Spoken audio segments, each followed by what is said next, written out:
tapat, matatag at maaasahan balitang tama at totoo lamang dito sa Pilipinas Network. Magandang araw sa ating mga kababayan sa Pilipinas at sa buong mundo. Huwag kalimutang pusuan ang video, sumubaybay at pindutin ang batingaw upang lagi kayong updated sa balita. Simulan na natin. Isang matinding pag-atake ang isinagawa ng Ukraine laban sa 5 barkong pangkargamento sa Sea of Azov at sa mga baybaying nasasakupan ng Russia. Ayon sa militar ng Ukraine, ang mga barkong ito ay target ng kanilang drone forces upang maparalisa ang logistics ng kaaway. Ang operasyong ito ay nagmamarka ng panibagong yugto sa paggamit ng makabagong teknolohiya sa digmaan upang putulin ang supply ng Russia. Inihayag ng commander ng drone forces ng Ukraine na ang mga naturang sasakyang pandagat ay sangkot sa ilegal na paglilipat ng mga nakaw na trigo mula sa Ukraine. Bukod dito, ginagamit din ang mga barkong ito sa pagdadala ng mga kagamitang militar at krudo na sumusuporta sa puwersa ng Russia. Ang hakbang na ito ay bahagi ng estratehiya ng Kyiv na protektahan ang kanilang likas na yaman laban sa pananakop. Ayon kay Robert Brovdi, ang commander ng drone ng Ukraine, ang 5 barko ay matagumpay na tinamaan sa magdamag na operasyon sa mga daungan ng Mariupol at Berdyansk. Dagdag pa niya, sadyang pininturahan at binura ang mga pangalan ng mga barko at pinatay ang kanilang mga radar upang maitago ang ilegal na aktibidad. Ang ganitong taktika ng Russia ay tahasang paglabag sa mga batas pandagat sa rehiyon. Kinumpirma naman ng Ministry ng Ugnayang Panlabas ng Azerbaijan na 5 sa kanilang mga mamamayan ang nasawi sa naganap na pag-atake sa 2 sa mga barko sa Sea of Azov. Bagamat kinilala ang mga barkong Nastra at Zircon na kabilang sa mga tinamaan, nilinaw ng pamahalaan ng Azerbaijan na hindi sa kanila ang mga barkong ito at hindi rin nila tinukoy kung sino ang direktang may sala sa likod ng pagsabog. Sa kabilang banda, kinumpirma rin ng Ukraine ang isa pang sensitibong insidente kung saan sumabog ang isa sa kanilang mga naval drone malapit sa baybayin ng Romania. Ang insidenteng ito ay nagdulot ng matinding pagkabahala sa rehiyon dahil ang Romania ay miyembro ng NATO. Bagamat walang iniulat na nasugatan sa pagsabog, muli nitong pinatunayan na ang digmaan ay unti-unti nang umaapaw patungo sa mga kalapit na bansa. Ayon sa Ministry ng Depensa ng Romania, ang naturang naval drone ay kusang sumabog malapit sa isang oil terminal sa daungan ng Constanta sa Black Sea. Bagamat mapalad na walang nasawi o nasugatan sa insidente, nagdulot naman ito ng malaking pinsala sa isang nakadaong na barko at sa mga katabing bodega sa Pantalan. Agad na nagpadala ng mga eksperto ang pamahalaan upang imbestigahan ang pinagmulan ng drone. Naglabas ng pahayag ang Ukraine na nagkukumpirmang sa kanila nga ang sumabog na naval drone. Ayon sa paliwanag ng Kyiv, ang drone ay nawala ng kontrol at nalihis ng landas matapos makaranas ng matinding electronic interference o jamming mula sa puwersang militar ng Russia. Sa ngayon ay wala pang opisyal na tugon o komentaryo ang Moscow hinggil sa akusasyong ito habang patuloy ang tensyon sa Black Sea. Nagpahayag ng matinding pagkabahala si Pangulong Nicolae Ciudadan ng Romania sa pamamagitan ng kanyang social media account. Sinabi niya na ito na ang ikalawang seryosong insidente sa seguridad sa loob lamang ng 1 linggo na nagbabanta sa kanilang bansa. Binigyang diin ng pamahalaan ng Romania na kailangang palakasin ang depensa sa kanilang mga baybayin upang maiwasan ang anumang hindi inaasahang sakuna. Bago ang pagsabog ng drone, isang ligaw na underwater mine ang natuklasan sa isang tanyag na dalampasigan malapit sa nayo ng Vama Veche na matatagpuan may 50 kilometro sa hilaga ng Constanta.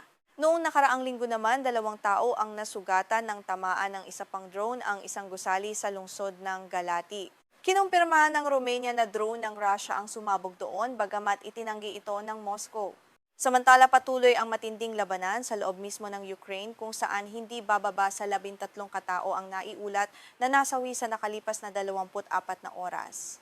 Ayon sa mga lokal na opisyal, mahigit 70 iba pa ang sugatan dahil sa walang humpay na pambobomba ng Russia gamit ang mga missile at suicide drone sa iba't ibang rehiyon, kabilang ang mga pamayanan ng mga sibilyan at pasilidad ng pagkain.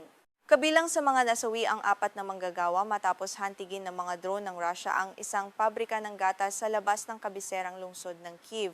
Sa timog na bahagi naman, isang 35 taong gulang na babae ang napaulat na namatay sa isang katulad na pag-atake ng drone sa isang istasyon ng gasolina sa Kherson. Ang mga pag-atake sa mga improbistrukturang sibilyan ay patuloy na kinokondena ng komunidad.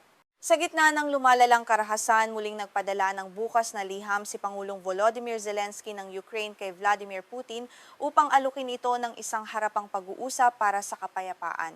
Ayon kay Zelensky, hindi sapat na maghintay lamang ang Europa sa kung ano ang magiging aksyon ng Estados Unidos at ang taming paraan upang matapos ang digmaan ay sa pamamagitan ng direktang diplomasya ng dalawang pinuno.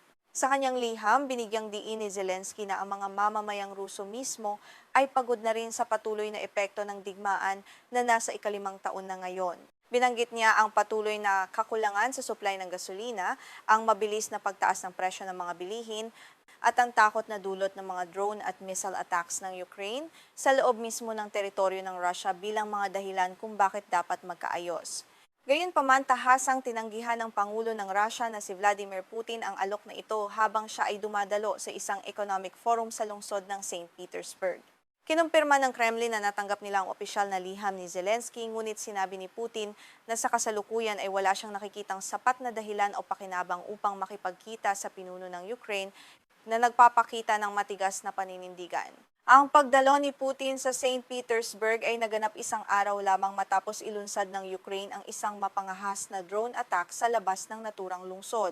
Ang pag-ataking ito ay bahagi ng mas malawak na kampanya ng Kyiv na targetin ang mga pasilidad ng enerhiya at militar sa loob mismo ng Russia upang limitahan ang kakayahan nitong magpondo at maglunsad ng mga operasyong militar laban sa mga mamamayang Ukrainian.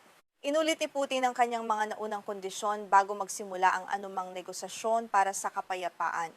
Kabilang dito ang pag-atras ng hukbong militar ng Ukraine mula sa 4 na rehiyon na bahagyang inookupa ng Russia, ang Donetsk, Luhansk, Kherson at Zaporizhia. Bukod dito, iginigit din ng Moscow na formal na talikuran ng Ukraine ang anumang plano o ambisyon nitong sumapi sa North Atlantic Treaty Organization. Agad namang tinanggihan ng pamahalaan ng Ukraine ang mga kondisyong ito sa pagsasabing ang pagsuko ng kanilang sariling teritoryo ay magbibigay lamang ng lakas ng loob sa Russia na muling sumalakay sa hinaharap. Ipinaalala ng Kyiv ang nangyari noong taong 2014 nang ilegal na sakupin ng Russia ang Crimea na siyang naging mitsa ng malawakang pagsalakay na naganap noong taong 2022. Sa kabila ng matigas na posisyon ng dalawang panig, nakakuha naman ng malakas na suporta si Pangulong Zelensky mula sa iba't ibang bansa sa kanluran. Ang European Union, France at ang Estados Unidos ay kabilang sa mga nagpahayag ng suporta sa kanyang panawagan para sa isang harapang pagpupulong. Naniniwala ang mga alyadong bansa na ang diplomasya pa rin ang pinakamainam na solusyon upang maiwasan ang mas malalang trahedya. Habang patuloy ang diplomatikong hidwaan, malinaw na ang digmaan ay lumalawak na sa labas ng mga hangganan ng Ukraine. Ang paggamit ng mga makabagong naval drone sa Black Sea at ang mga insidente sa Romania ay patunay na ang panganib ay hindi na lamang limitado sa pagitan ng dalawang bansa. Ang sitwasyong ito ay naglalayong sa buong rehiyon ng Europa sa isang napakaselan at mapanganib na kalagayan sa aspeto ng seguridad.